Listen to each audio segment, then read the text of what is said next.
Hi every one. நான் பெரியார் பற்றி தெரிஞ்சுக்கிட்டது வந்து ரொம்ப லேட்டாக, அதாவது கிட்டத்தட்ட ஒரு 5-6 வருஷங்களுக்கு முன்னால் தான் பெரியாருடைய எழுத்துக்கள் வந்து எனக்கு அறிமுகமாச்சு. முதல்ல வாசிச்சதுன்னா அந்த பெரியாருடைய பெண் ஏன் அடிமையானாள் அந்த புக்கு. அதுக்கு முன்னால் பெரியாரை பற்றி கேள்விப்பட்டது வந்து பெரியார் வந்து கடவுள் மறுப்பாளர் அப்படிங்கிற ஒரு விஷயம் மட்டும்தான். அவர் அவர் பேசின பெண்ணியம் பற்றியெல்லாம் யாருமே பேசி நான் கேட்டதில்லை அதுக்கு முன்னாடி. ஆனால் அந்த பெண்ணின் அடிமையானால் புத்தகத்தை படித்தப்போ தான் எனக்கு தெரியுது. அதாவது 1942க்கு முன்னாலேயே அவர் வந்து அவ்வளவு ஸ்ட்ராங்காக ரேடிக்கல் ஃபெமினிசம் பேசியிருக்கிறார் அப்படிங்கிறது.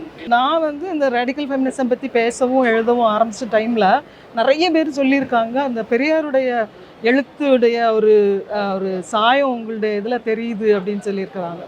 அதுக்கப்புறம் தான் எனக்கே என்னென்னா, அப்போ பெரியாருடைய எழுத்தினாலேயே அந்த பெண்ணியம் பற்றி பேச ஆரம்பித்ததும் அந்த அந்த பெண்ணியம்ங்கிற இதை அவேர் ஆனவங்களும் நிறைய பேர் இருக்கிறாங்க அப்படின்றதே அதுக்கப்புறம் தான் எனக்கே ஓரளவுக்கு புரிய ஆரம்பிச்சது.